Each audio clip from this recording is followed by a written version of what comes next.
Good evening, ladies and gentlemen. Welcome to our YouTube channel. This is your host, Gashi Skyman, the tallest man in Black Africa. Welcome. William Ruto, Musalia Mudavadi are embroiled in a fierce battle, supremacy battle between the Kenyan government and the neighboring countries. On one side, the neighboring communities, the East African community, others in West Africa, want Uhuru Kenyatta to be the chairman of the African Union Commission. On the other hand, Kenya Kwanza, led by William Ruto, want Raila AMOLO ODINGA to be the chairman of the African Union Commission. And this happened after the government of Kenya realized that mataifa jirani yanampendekeza mstaafu Uhuru Kenyatta kuwa mwenyekiti wa Umoja wa Kiafrika. And this one is worth analyzing, ladies and gentlemen, because when you look at it, it is meant to achieve some objectives. As we talk, Musalia Mudavadi is in Addis Ababa, Ethiopia, trying to lobby for the appointment of Raila AMOLO ODINGA as the chair of the African Union Commission. So why is this happening, ladies and gentlemen? Why did the Kenyan government decide that it is Raila AMOLO ODINGA and not Uhuru Kenyatta? Number one, in my view, is because once you become the chairman of the African Union Commission, you will not vie for the presidency. That is the main thing. Because they fear that Raila's presidency is imminent. Raila's presidency is coming unless and until William Ruto come up with a way that is going to put Raila off the ballot, away from the polling stations, away from the ballots. Because the presidency of Raila AMOLO ODINGA scares Kenya Kwanza. Because whatever they have stolen, they fear that Raila AMOLO ODINGA may go for the loot. They fear that Raila AMOLO ODINGA will not forgive anyone who has stolen public asset, public money, who has stashed his money abroad. And what has been happening is that, this government has been stealing money from the morning to the evening. Kila siku, watu wa madil is a government of deals. Government ni mambo tu ya kusema kadilu hapa na kadilu kengine pale. The many scandals that have associated with the Kenya Kwanza, fuel scandal, the edible oil scandal, chemical scandal, so many of them. So that is the fear, because they don't want Raila AMOLO ODINGA to be on the ballot, because it is easier to deal with Stephen Kalonzo Musyoka than Raila AMOLO ODINGA, who is battle-hardened and who is the favorite of Kenyans as we talk. The second reason, in my view, they want to separate Uhuru Kenyatta and Raila AMOLO ODINGA.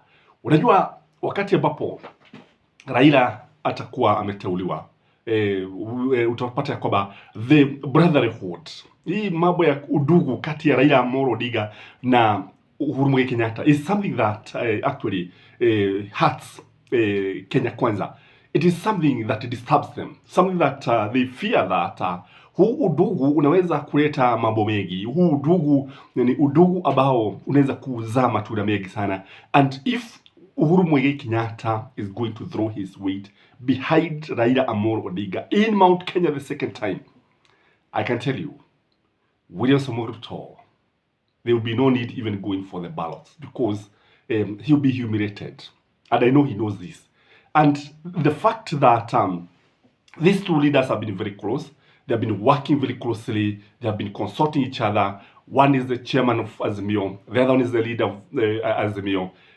Ni jambo ambalo wangetaka kuona haliendelei, kwa sababu there's what we call divide and rule, because people united shall never be defeated, but wakati watu wametegana wanaweza kupigwa na fibo moja. So they want to separate these two leaders to weaken Azimio. That is the second thing. The third thing, in my view, is that William Ruto is a vengeful man, very well. And this is sweet revenge to him, because when you look at it, he wants to show who is in charge, who is calling the shot, who is the leader, who is the president.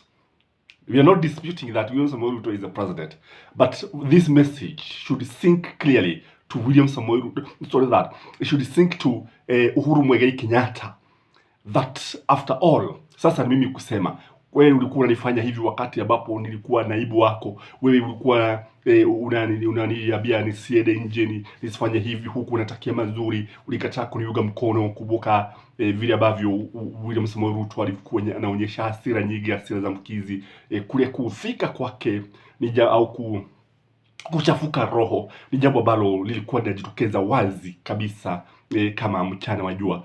Kwa hivyo ni something that we would see when he was the deputy president. So it is now what we call the time for sweet revenge. The other thing, in my view, the reason why they are fronting Raila AMOLO ODINGA is just to ensure that Raila is not very much involved in these things about IBC. Kwa sababu Raila AMOLO ODINGA is taking the issues of IBC very, very seriously. And there is no way that William Samoei Ruto is going to take control of IBC when Raila AMOLO ODINGA is there.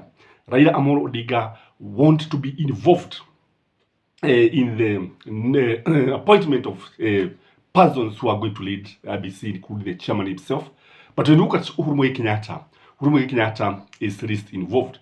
So when he is here, dealing with matters to do with the parties, matters to do with the politics, it means that he is going to follow everything that is happening in the IBC. But sasa akiwa pale, nimesema kwamba ukiwa mwenyekiti wa Umoja wa Afrika, jambo moja ni kwamba hufai kujihusisha hasa na siasa moja kwa moja, ziwe siasa za kitaifa za nchi yako au ziwe za mataifa jirani. Kile ambacho unafahamu, you are supposed to be neutral because you are the arbitrator, you are the person people wanaangalia wakati ambapo kuna kuwa na matatizo ya hapa na pale. So that means that Raila AMOLO ODINGA mambo ya IBC hata kuwa akifuatilia sana sana.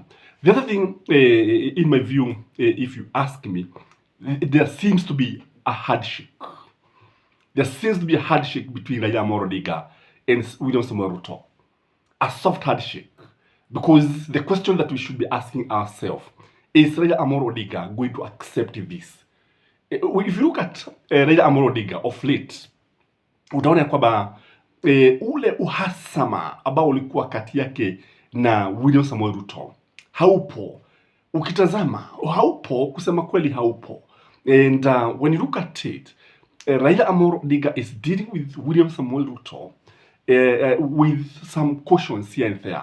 Unajua hapo beleni Raila angejitokeza cheupe mchana na moja kwa moja anamwambia sasa ufanye hivi ama tufanye hivi. But now when you look at it, there's a kind of diplomacy that is creeping in. Now that kind of diplomacy, it tells a lot. If you want to know this is true, even the issue of the nomination of or the appointment of the commissioners is something that is negotiated. It is something that they have agreed, because I don't think that it can happen just like that. Ati William Samoei Ruto amke aende amtume Musalia Mudavadi alafu yeye atafuatilia pale bila kumwambia Raila AMOLO ODINGA. So there must be an agreement, and this is maybe should have happened after ile maandamano yale ambayo ilikuwa pale, kwa sababu kuna wakati ambapo Raila na Uhuru na William Samoei Ruto walikuwa nakutana hapa na pale, and they had an agreement. They had a deal, and this could be part of the deal.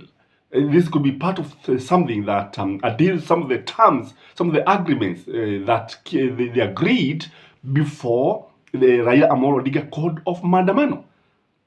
Kwa hivyo ni jambo ambalo limekuwa likifuatiliwa pale. Unajua viongozi hawa wako na mambo mengi, ambayo mengine hatuyajui. Tunaona tu matokeo, kwa sababu wengi hawako wanaliona jambo hili ni jambo ambalo limetokea tu hivi. Because I understand even hawa majamaa wabuge wa UDA wanataka kujaribu kutumia mikakati yote kuhakikisha kwamba Raila AMOLO ODINGA ameunga mkono the affordable housing policies, projects and the bills, something that Raila is not very keen.